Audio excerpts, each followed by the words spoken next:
Muy buenos días. Es un placer para mí estar presente virtualmente en este maravilloso congreso. El tema de hoy que vamos a tratar es el tipo de biopsia en vulva y la pregunta que todos hacemos, ¿cuándo elegir una técnica sobre otra? Hace 6, 7 años comencé una clínica para enfermedades y patologías de la mujer, con énfasis en dermatosis de la vulva, especialmente enfermedades inflamatorias. Esta clínica ha crecido mucho en los últimos años, lo hago una vez a la semana y es una clínica que me deja mucha satisfacción, sobre todo cuando me doy cuenta que puedo ayudar a mejorar la calidad de vida de estas mujeres. No tengo conflictos de interés relacionados con esta charla, pero muchas de mis diapositivas son parte del archivo de la Sociedad Internacional para el Estudio de las Enfermedades de la Vulva y de la Vagina. El prurito vulvar, la irritación y el dolor son muy estresantes para las pacientes. Ellas están preocupadas por una mala higiene, enfermedades de transmisión sexual o por cáncer.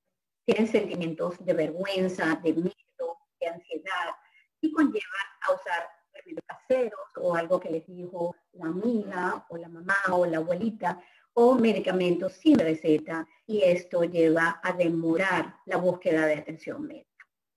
Para mí debe existir un equipo multidisciplinario que trate estas condiciones, incluyendo al ginecólogo, dermatólogo, urólogo, el terapeuta físico y el psicólogo. Existen factores locales que pueden agravar las condiciones de vulva. Por ejemplo, el calor, la humedad, ciertos irritantes, la fricción y los efectos de fluidos corporales como el sudor.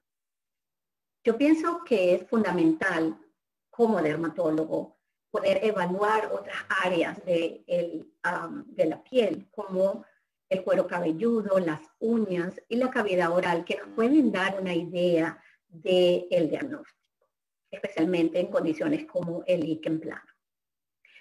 El prurito y el dolor pueden ser los síntomas de inicio y usualmente son las causas por las cuales las pacientes vienen a nuestra consulta.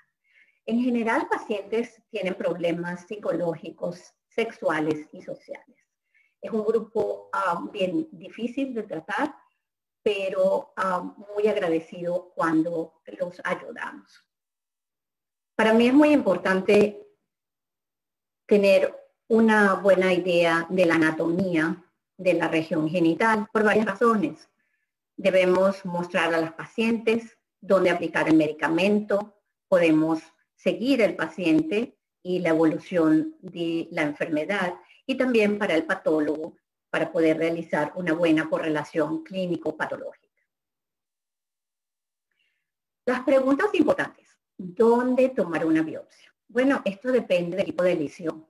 Ya sea una erosión o una úlcera, debemos tomarla del extremo, desde la piel normal hasta el defecto. Cuando se trata de una piel atrófica con cambios de textura, por ejemplo, un líquen escleroso, debemos tomarla del área blanquecina. Cuando sospechamos de un tumor o una lesión que ha cambiado durante el tiempo y se ha vuelto gruesa la piel, diferente de las otras áreas, debemos tomarla ahí, en la piel gruesa y afectada. A veces tenemos múltiples morfologías y es aceptable tomar varias biopsias que sean representativas de cada una de las lesiones. Es importante en lesiones ampollares tomar 2 biopsias. Debemos mandar una para hematoxilina eosina y otra para inmunofluorescencia directa. ¿Y ahora dónde la enviamos? Bueno, es muy fundamental enviarla a un dermatopatólogo o a un patólogo genital que tenga interés y conocimiento en enfermedades inflamatorias. Debemos incluir diagnósticos diferenciales clínicos, enviar la foto clínica, como ya les dije. Para nosotros aquí en Wake Forest es bastante fácil porque tenemos el sistema de récords médicos electrónicos. y el patólogo puede acceder a estas fotos. Es también importante una buena comunicación con el patólogo o dermatopatólogo, sobre todo en estos casos donde no existe una buena correlación clínico-patológica o quedamos con la duda. Ellos pueden pedir cortes profundos, podemos discutir otros diagnósticos y por eso es tan importante tener una buena relación con nuestro patólogo. Ahora, los tipos de biopsia. Existen en general dos tipos de biopsia. Una biopsia por afeitado, que es la que tomamos en lesiones inflamatorias, y una biopsia por sacabocado, que se usa cuando hay una sospecha de tumor. Estas dos fotografías representan un líquen plano. En la de la izquierda podemos ver esta placa eritematosa que está recubierta por un parche blanquecino. Aquí es importante tener muestra de todas estas áreas. Comenzamos con la piel normal, el parche blanquecino y el área de erosión. Esta otra foto de la derecha, no vemos el parche blanquecino, pero sí vemos áreas erosionadas. Entonces debemos tomar la biopsia desde el área normal hasta el defecto, en una biopsia por afectado porque es una lesión inflamatoria. En un líquen escleroso las cosas son distintas. Aquí debemos tomar la biopsia donde existe la patología, porque aquí tenemos un cambio de textura de la piel, una piel blanquecina, brillante, que está un poco arrugada. Vean los cambios de coloración de la foto de la izquierda y los cambios de textura de la derecha. Una biopsia por afectado también es aceptable en líquen escleroso. Esta es una foto de uno de los archivos que cuenta mi departamento, el archivo GRAM, y aquí tenemos una patología diferente. Tenemos pequeñas ampollas o vesículas, algunas están denudadas en esta área, y aquí debemos tomar una biopsia si estamos sospechando de una enfermedad ampollar. Debemos tomar una biopsia lesional y una perilesional para enviarla a inmunofluorescencia directa. Este es un caso totalmente diferente. Vemos que hay muchos cambios. Hay cambios de color, hay cambios de textura, pero hay lesiones como verrugosas, mamelonadas, que son muy sospechosas en transformación de un carcinoma escuamocelular. Aquí debemos tomar la biopsia y porque estamos pensando en un tumor debemos usar un sacabocado y hacer una biopsia en punch. Bueno, algunas recomendaciones para ustedes.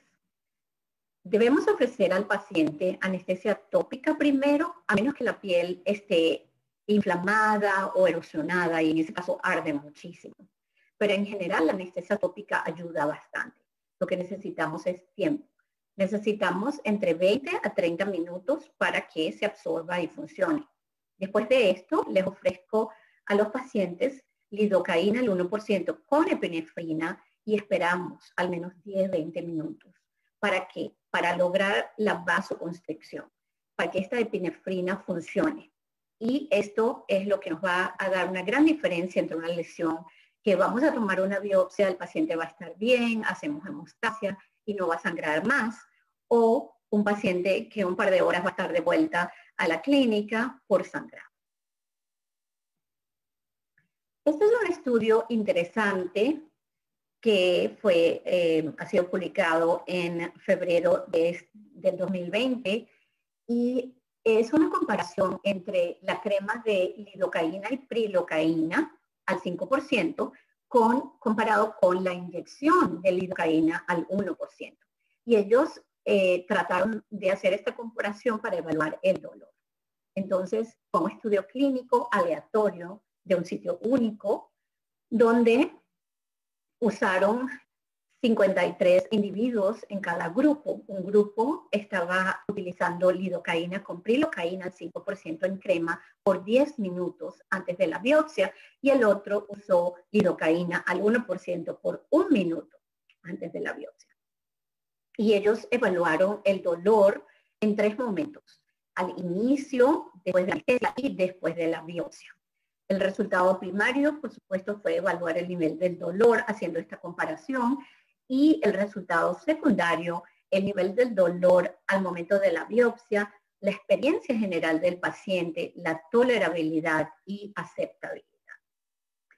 Este estudio fue hecho entre octubre del 2018 a marzo del 2019 con mujeres de edad promedio de 60 años, y ellos en los resultados publicaron que el control del dolor fue mayor en el grupo de lidocaína con prilocaína comparado con la inyección de lidocaína al 1%.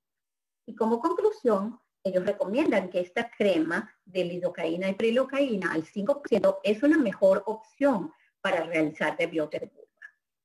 Esto sería interesante, no tengo experiencia con esta combinación, pero lo voy a tomar en cuenta para mis próximas biopsias. Bueno, y ahora, ¿cómo hacemos esta técnica? Yo aprendí esto con la doctora Libby Edwards, que para mí es una de las mejores vulvólogas del país, de Estados Unidos y del mundo. Con esta técnica es bien sencilla. Tomamos un hilo de sutura, lo pasamos por debajo de la lesión que queremos biopsiar, alamos los hilos y después cortamos con una tijerita pequeña el área que queremos biopsiar. Es sencillo, realmente no conlleva mucha técnica, pero es bastante efectivo. También he podido realizar otro tipo de técnica donde tomamos la jeringa, la agujita donde inyectamos la anestesia, también ponemos por debajo de la lesión que queremos biopsiar, elevamos y cortamos con la tijerita. Una versión un poquito diferente, pero muy similar a esta técnica, que es excelente. Bueno, aquí en la biopsia por punch o sacabocado, las cosas son distintas. Para mí como dermatólogo me cuesta mucho más hacer una biopsia por sacabocado en el área genital o en la mucosa oral, por ejemplo, que en alguna otra parte de la piel. Aquí no tenemos ese piso tan firme para apoyarnos, pero si tenemos una lesión que está cambiando y debemos evaluar un poco de márgenes profundos, lo ideal es hacer una biopsia por sacabocado. Y hay algunas recomendaciones en este caso. Yo recomiendo evitar la línea media porque se forman cicatrices que son muy incómodas para las pacientes. Biopsiar solamente lesiones clínicas. Por ejemplo, una paciente presenta con dolor vulvar, pero a la evaluación clínica no vemos nada, pues es poco probable que una biopsia nos dé algún resultado. Para hemostasis es importante usar gel foam. Esto me gusta muchísimo porque son pequeñas esponjitas que absorben y ayudan a la hemostasis en un par de minutos. Esta es mi forma favorita de hacer la hemostasia. El electrocauterio también se puede utilizar y yo trato de evitar la sutura por la cicatrización y porque he visto que pacientes que han tenido biopsias anteriores donde han sido suturadas presentan con dolor local o con pequeño cicatriz hipertrófica, que después tenemos el problema que tenemos que mejorar esa área. Cuando sangran, es importante avisarles que coloquen un poco de presión por un par de minutos, al menos 5 minutos en el área afectada, y con eso ya estaría la hemostasis lista. Bueno, estas imágenes clínicas son bien importantes porque tenemos que saber cuándo debemos hacer una biopsia, en qué momento y dónde hacerla. En la fotografía de la izquierda vemos una paciente que presenta con una figura en 8, donde vemos esta placa atrófica, blanquecina, brillante, y también vemos este tumor que está muy friable, que ha sangrado. Esto no es normal y aquí tenemos que pensar en un líquido escleroso que se ha ido transformando hacia un carcinoma escamocelular. Aquí no interesa hacer la biopsia en la parte del líquen escleroso, ya que sabemos que es el diagnóstico, pero esta área friable es donde debemos hacer la biopsia por sacabocado. Esta otra imagen de la derecha, el diagnóstico del líquen escleroso está muy claro, no tenemos ningún problema, pero vemos cómo esta placa verrugosa está diferente en el área del clítoris. Aquí debemos tomar la biopsia por sacabocado. Y bueno, con el restante tiempo que tengo, quiero presentar 3 casos, solamente la parte clínica y histológica. El primer caso es una mujer hispana de 50 años que presenta a consulta por una irritación en la boca. Tiene 5 años de evolución, presenta con prurito y secreción vaginal blanquecina y no tenía dolor vulvar. Esta es la imagen. Aquí podemos ver una placa eritematosa irregular con un borde bien definido. También aquí podemos ver cómo esta piel está muy arrugada, lo que llamamos nosotros liquenificada por el rascado. Entonces, esta imagen es bastante característica. Tenemos que tomar en cuenta sobre todo la morfología y este borde que está bien delimitado. Esta foto fue en el área perianal y en el área interglútea, donde vemos esta fisura, que también es bastante específica de esta enfermedad. Vemos esta placa un poco erosionada y en parte es por el área, está bien húmeda, pero aquí también tenemos alguna idea del diagnóstico. Pero como estoy pensando en una patología que puede afectar otras áreas del cuerpo, aquí decidí evaluar el cuero cabelludo y encontré una placa eritematosa descamada. Vean todas estas escamas blanquecinas, bien adherentes cuando está en cuero cabelludo. Entonces, ¿cuál es su diagnóstico? Bueno, aquí tenemos varias opciones. Mi diagnóstico clínico fue una psoriasis genital. Se hizo una biopsia, esta es una biopsia representativa, y aquí podemos ver una hiperkeratosis con parakeratosis y colección de neutrófilos en la capa córnea. Después vemos una acantosis regular y aquí están las papilas que están bien marcadas y tienen una presencia de vasos sanguíneos con un pequeño infiltrado linfocitario. Entonces, con esto hacemos un diagnóstico de una psoriasis genital. El caso 2 es una mujer de 55 años que fue referida por su dermatólogo a la consulta de vulva. Tiene 15 años de evolución con estas lesiones. Inicialmente afectó la región inframamaria, pero la paciente tuvo una cirugía de reducción de mama y el área afectada fue removida. La paciente estuvo bien por 10 años. 5 años después recurrió esa área de lesión inframamaria, pero también en el área genital. La paciente presentaba con muchísimo prurito y ardor. Esa es la imagen que yo vi en la primera consulta, una placa atrófica irregular, blanquecina, y aquí un área eritematosa, un poco violácea, de color lila, es bastante sospechosa. Después, en el área de la vulva, vemos también cambios de color y de textura. También vemos hiperpigmentación, que es bastante común en este tipo de patología. El área perianal e interglútea, vemos una fisura y una placa blanquecina bien delimitada, atrófica, con un borde que es rosado, un poco lila.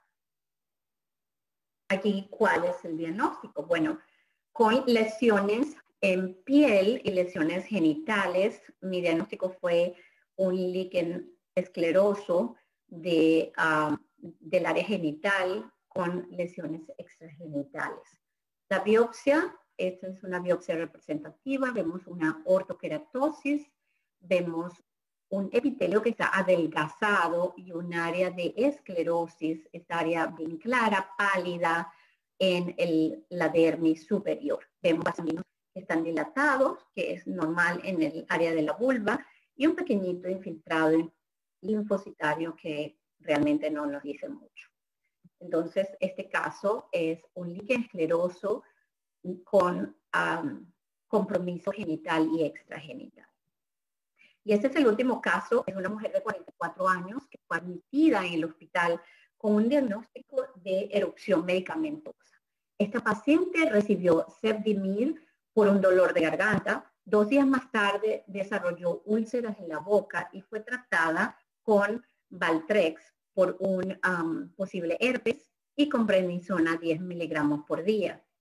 Estas lesiones no mejoraron, pero progresaron afectando otras áreas como el monte de Venus, labia mayora, el perineo, el área inguinal bilateral y el área interglútea. La paciente presentó con mucho dolor y prurito. Esta es la imagen del área genital. Vemos lesiones que están erosionadas en el monte de Venus. Está acá el área inguinal de los 2 lados afectada y también el área de la parte interna de los muslos. Pueden ver que estas lesiones están bien húmedas, están erosionadas. Probablemente aquí había una pequeña vesícula o ampolla que fácilmente se erosionó. Ella también presentó con lesiones perianales, también placa eritematosa, húmeda, con áreas erosionadas. La paciente comenzó con estas lesiones orales y pueden observar aquí unas placas erosionadas en la lengua, cubiertas por este parche adherente blanquecino. Ella tenía muchísimo dolor en la boca.